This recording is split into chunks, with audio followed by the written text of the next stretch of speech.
Siaga Prakiraan BMKG, wilayah yang berpotensi hujan lebat dan angin kencang pada 24 Desember 2025. Badan Meteorologi, Klimatologi, dan Geofisika BMKG merilis daftar wilayah yang berpotensi dilanda hujan lebat disertai angin kencang pada 24 Desember 2025. Kondisi cuaca ekstrim ini dipicu oleh keberadaan bibit siklon tropis 93S yang terbentuk di Samudra Hindia Selatan Jawa dan bergerak ke arah barat daya. Selain itu, BMKG memperkirakan sejumlah fenomena atmosfer skala global, regional, dan lokal akan berperan signifikan dalam memengaruhi kondisi cuaca di Indonesia hingga sepekan ke depan. Suhu muka laut yang hangat diperkirakan meningkatkan potensi penguapan di sejumlah wilayah, antara lain pesisir barat Aceh, perairan timur Kalimantan Timur, perairan utara Pulau Jawa, serta Samudra Pasifik Utara Papua. Kondisi La Nina lemah juga turut meningkatkan potensi hujan di wilayah Indonesia bagian timur, tulis BMKG dalam keterangannya. Selain itu, perbedaan tekanan udara lebih dari 10 hektopascal antara Gusi dan Hong Kong pada 17 Desember 2025 mengindikasikan adanya perambatan seruakan udara dingin dari Asia menuju Indonesia. Kondisi ini berpotensi memicu peningkatan intensitas hujan di sebagian besar wilayah Indonesia, tambah BMKG. BMKG juga mencatat kombinasi Madden-Julian Oscillation atau MJO dan gelombang atmosfer diperkirakan aktif di berbagai wilayah perairan Indonesia yang turut berkontribusi terhadap peningkatan pertumbuhan awan hujan. Selain itu, sirkulasi siklonik diperkirakan terbentuk di perairan barat Aceh dan perairan utara Papua. Sirkulasi ini membentuk daerah perlambatan kecepatan angin atau konvergensi yang memanjang dari semenanjung Malaysia hingga Riau, serta dari perairan utara Maluku Utara hingga Papua Barat. Kondisi tersebut berpotensi meningkatkan pertumbuhan awan hujan di sekitar wilayah yang terdampak sirkulasi siklonik. Lantas, mana saja wilayah yang berpotensi dilanda hujan lebat dan angin kencang pada 24 Desember 2025? Wilayah hujan lebat dan angin kencang pada 24 Desember 2025. Berdasarkan data peringatan dini cuaca Indonesia yang dirilis BMKG, berikut daftar wilayah yang berpotensi hujan sedang hingga lebat pada 24 Desember 2025. 1. Berikut wilayah yang berpotensi hujan sedang hingga lebat: Aceh, Sumatera Utara, Sumatera Barat, Riau, Jambi, Sumatera Selatan, Kepulauan Bangka Belitung, Bengkulu, Lampung, Banten, DKI Jakarta, Daerah Istimewa Yogyakarta, Jawa Timur, Bali, Nusa Tenggara Barat, Kalimantan Tengah, Kalimantan Timur, Kalimantan Utara, Sulawesi Tengah, Sulawesi Barat, Sulawesi Tenggara, Maluku Utara, Papua Barat Daya, Papua Barat, Papua Tengah, Papua Pegunungan, dan Papua. 2. Berikut wilayah yang berpotensi hujan lebat hingga sangat lebat: Jawa Barat, Jawa Tengah, Nusa Tenggara Timur, Sulawesi Selatan, Maluku, Papua Selatan. 3. Berikut wilayah yang berpotensi angin kencang: Bali, Kepulauan Bangka Belitung, Sulawesi Tengah. Waspada peringatan dini cuaca, Selasa, 23 Desember 2025. 31 provinsi waspada hujan lebat. Badan Meteorologi, Klimatologi, dan Geofisika atau BMKG merilis peringatan dini cuaca untuk hari ini, Selasa, 22 Desember 2025. Peringatan dini cuaca BMKG ini dibagi menjadi 4 kategori level. Level waspada berupa hujan sedang hingga lebat yang meliputi wilayah Aceh, Sumatera Utara, hingga Sumatera Barat. Level siaga berupa hujan dengan intensitas lebat sangat lebat. Wilayahnya yang berpotensi mulai dari Jawa Tengah, Jawa Timur, hingga Nusa Tenggara Timur. Level awas dengan hujan sangat lebat hingga ekstrim, tidak ada wilayah masuk kategori ini. Terakhir, peringatan dini angin kencang. Wilayahnya meliputi Kep Bangka Belitung dan Kep Riau. Berita ini ditulis pada Selasa, 23 Desember 2025 pada pukul 7 WIB, di mana terpantau pada sumber bmkg.go.id ada 31 provinsi masuk kategori level waspada. Berikut hasil laporan peringatan dini cuaca hari ini, Selasa, 23 Desember 2025, mengutip bmkg.go.id. 1. Level waspada: Aceh, Sumatera Utara, Sumatera Barat, Riau, Kepulauan Riau, Jambi, Sumatera Selatan, Kepulauan Bangka Belitung, Bengkulu, Lampung, Banten, DKI Jakarta, Jawa Barat, Daerah Istimewa Yogyakarta, Bali, Nusa Tenggara Barat, Kalimantan Barat, Kalimantan Timur, Kalimantan Utara, Kalimantan Selatan, Sulawesi Utara, Sulawesi Tengah, Sulawesi Tenggara, Maluku Utara, Maluku, Papua Barat Daya, Papua Barat, Papua Tengah, Papua, Papua Selatan. 2. Level siaga. Jawa Tengah, Jawa Timur, Nusa Tenggara Timur, Kalimantan Tengah, Sulawesi Barat, Sulawesi Selatan. 3. Level awas. Nihil. 4.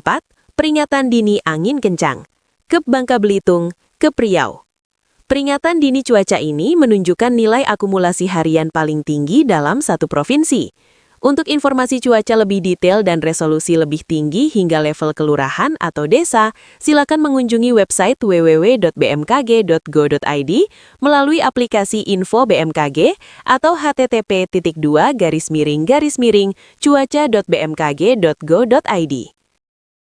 Gempa bumi kembali terjadi di wilayah Nusa Tenggara Barat pada Selasa, 23 Desember 2025, pukul 8:47:05 waktu Indonesia Barat. Badan Meteorologi, Klimatologi, dan Geofisika (BMKG) mencatat adanya gempa bumi berkekuatan magnitudo 3,0 yang berpusat di wilayah timur laut Sumbawa. Berdasarkan informasi resmi BMKG, pusat gempa berada di koordinat 8,26 derajat lintang selatan dan 117,78 derajat bujur timur, atau sekitar 47 km timur laut Sumbawa, NTB. Gempa ini terjadi pada kedalaman 28 km, sehingga tergolong sebagai gempa menengah. Dengan kedalaman tersebut, getaran gempa diperkirakan tidak terlalu kuat dan hanya berpotensi dirasakan secara lemah di wilayah sekitar pusat gempa. Hingga laporan ini disampaikan, belum terdapat laporan masyarakat mengenai guncangan yang dirasakan maupun adanya kerusakan bangunan atau korban jiwa akibat kejadian tersebut. Wilayah Nusa Tenggara Barat berada pada zona pertemuan dan pengaruh aktivitas tektonik yang cukup aktif, termasuk subduksi lempeng Indo-Australia di selatan Pulau Sumbawa. Kondisi ini menyebabkan kawasan NTB relatif sering mengalami gempa bumi dengan berbagai skala sebagai bagian dari dinamika alam yang terus berlangsung. Berikut tindakan yang perlu Anda lakukan saat terjadi gempa. Saat gempa terjadi, berusahalah untuk tidak panik dan tetap tenang. Tarik napas dalam-dalamnya, lalu lihatlah keadaan sekitar dan pilihlah tempat yang aman untuk berlindung. Jika pada saat gempa sedang berada di dalam penginapan, berusahalah menyelamatkan diri dan orang yang ada di sekitarmu. Berlindung di bawah meja adalah tempat terbaik untuk melindungi diri dari benda-benda yang berjatuhan akibat gempa. Setelah itu, lindungi kepala dengan benda empuk. Misalnya bantal, helm, papan, atau yang paling praktis kamu bisa menggunakan kedua tangan dengan posisi tertelungkup. Jika pada saat gempa terjadi kamu sedang berada di luar ruangan, tindakan pertama yang harus dilakukan adalah bergerak menjauhi gedung dan tiang lantas menuju daerah terbuka. Tetap tenang dengan menarik napas dalam-dalam dan jangan lakukan apapun. Sebab, biasanya setelah gempa pertama akan terjadi gempa susulan. Jika saat itu kamu sedang berada di kerumunan, biasanya akan terjadi kepanikan. Untuk menghindari hal tersebut, kamu bisa perhatikan arahan petugas penyelamat dan usahakan langsung menuju ke tangga darurat untuk menuju ke daerah terbuka. Jika gempa terjadi saat kamu sedang berada di gunung, bergeraklah menuju daerah lapang untuk berlindung. Hindari daerah dekat lereng karena ada kemungkinan akan menimbulkan longsor dan mengancam keselamatan jiwa. Gempa di bawah laut bisa menimbulkan gelombang tsunami.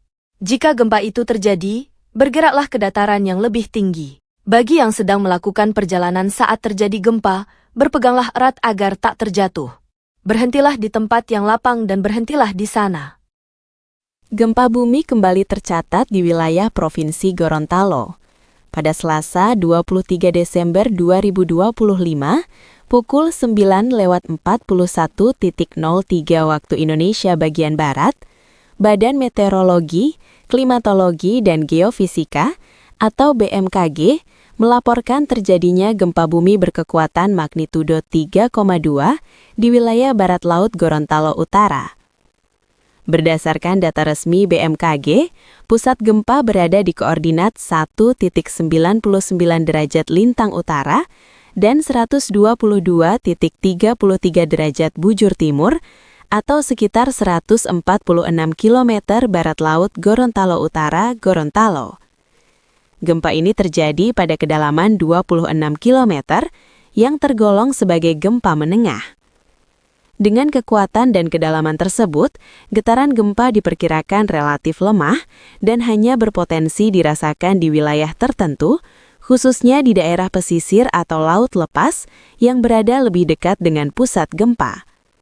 Hingga berita ini diturunkan, belum ada laporan resmi mengenai guncangan yang dirasakan masyarakat maupun adanya kerusakan bangunan atau korban akibat peristiwa tersebut. Wilayah Gorontalo dan sekitarnya diketahui berada pada zona tektonik yang cukup aktif, dipengaruhi oleh pergerakan beberapa lempeng besar seperti lempeng Eurasia, lempeng Pasifik, dan lempeng Laut Filipina. Aktivitas pertemuan lempeng ini kerap memicu gempa bumi dengan magnitudo kecil hingga menengah sebagai bagian dari proses geologi alami. Adapun diketahui getaran gempa diukur dalam skala MMI. Berdasarkan skala MMI yang dikutip dari laman BMKG, berikut info MMI yang dapat dipelajari. 1. MMI. Getaran gempa tidak dapat dirasakan kecuali dalam keadaan luar biasa oleh beberapa orang. 2. MMI. Getaran atau goncangan gempa dirasakan oleh beberapa orang, benda-benda ringan yang digantung seperti lampu gantung bergoyang. 3. MMI. Getaran gempa dirasakan nyata dalam rumah. Getaran terasa seakan-akan ada naik di dalam truk yang berjalan. 4. MMI. Pada saat siang hari dapat dirasakan oleh orang banyak di dalam rumah, di luar rumah oleh beberapa orang, gerabah pecah, jendela pintu bergoyang hingga berderik dan dinding berbunyi. 5. IMIMI. Getaran gempa bumi dapat dirasakan oleh hampir semua orang, orang-orang berlarian, gerabah pecah, barang-barang terpelanting, tiang-tiang dan benda besar tampak bergoyang, bandul lonceng dapat berhenti. 6. MI. Getaran gempa bumi dirasakan oleh semua orang. Kebanyakan orang terkejut dan lari keluar, plester dinding jatuh dan cerobong asap di pabrik rusak, kerusakan ringan. 7. MMI. Semua orang di rumah keluar. Kerusakan ringan pada rumah dengan bangunan dan konstruksi yang baik. Sedangkan pada bangunan dengan konstruksi kurang baik terjadi retakan bahkan hancur, cerobong asap pecah. Dan getaran dapat dirasakan oleh orang yang sedang naik kendaraan. Telepan MMI. Kerusakan ringan pada bangunan dengan konstruksi kuat. Keretakan pada bangunan dengan konstruksi kurang baik, dinding terlepas dari rangka rumah, cerobong asap pabrik dan monumen roboh, air berubah keruh. Sembilan MMI. Kerusakan pada bangunan dengan konstruksi kuat, rangka rumah menjadi tidak lurus, banyak terjadi keretakan. Rumah tampak bergeser dari pondasi awal. Pipi-pipa dalam rumah putus. 10 MMI. Bangunan dari kayu yang kuat rusak, rangka rumah lepas dari pondamennya, tanah terbelah rel melengkung, tanah longsor di tiap-tiap sungai dan di tanah-tanah yang curam. 11 MMI. Bangunan-bangunan yang sedikit yang masih berdiri. Jembatan rusak, terjadi lembah. Pipa dalam tanah tidak dapat terpakai sama sekali, tanah terbelah, rel sangat melengkung. 12 MMI. Hancur total, gelombang tampak pada permukaan tanah.